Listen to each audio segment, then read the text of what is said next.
बस देखा कि वाइज ने जबरदस्ती गोकू की पूंछ खींच कर निकाल दी।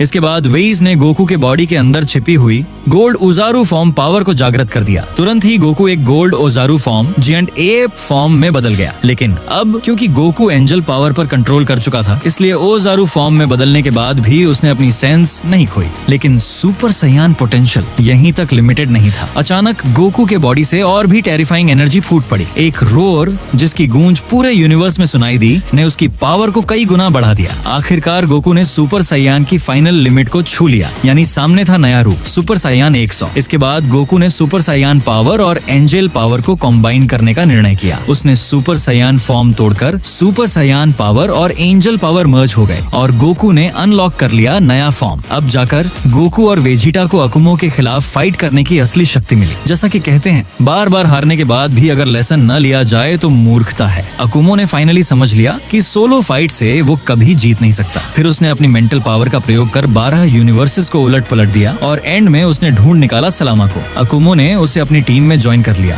यही नहीं, उसने डीमन वर्ल्ड से भी एक पावरफुल डीमन गॉड को साथ मिला लिया। उसने डीमन गॉड निकूस को भेजा गॉड टेम्पल पर अटैक करने और सबका ध्यान डिस्ट्रैक्ट करने। पर सरप्राइज ये हुआ कि जिन्हें हैंड ऑफ गॉड कहा जाता था, उनके लगातार प्रहार भी निकूस को जरा भी पीछे नहीं धकेल पाए। तभी निकूस ने अचानक गार्डियन पर एक ब्रूटल पंच मारा। इसके बाद निकूस का बॉडी टेम्पल से गायब हो गया और अगले ही पल वह उसी अरीना में प्रकट हुआ जहाँ पहले टूर्नामेंट ऑफ पावर हुआ था। वहाँ उसका सामना था बीरस और क्लाउन गॉड ऑफ डिस्ट्रक्शन से। निकूस पूरी कॉन्फिडेंस से खड़ा था। बीरस ने रिवील किया कि निकूस दरअसल उसका ही ब्लड लाइन ब्रदर है, लेकिन वो डार्क पावर की तलाश में जाकर करप्टेड डीमन बन गया। क्लाउन गॉड ने पूछा, क्या तुम अपने ही ब्लड लाइन पर वार करने से हिचकोगे? लेकिन बात पूरी होते ही बीरस बिना रुके निकस पर टूट पड़ा। उसने लगातार पंचेस और किक्स की बारिश कर दी। पर सच ये है, बीरस के अटैक्स चाहे जितने पावरफुल थे, निकूस पर उनका कोई असर नहीं हुआ। बल्कि निकूस ने सिर्फ अपना हाथ उठाकर बीरस पर निशाना साधा और केवल एक ही एनर्जी ब्लास्ट से बीरस को दूर उड़ा दिया।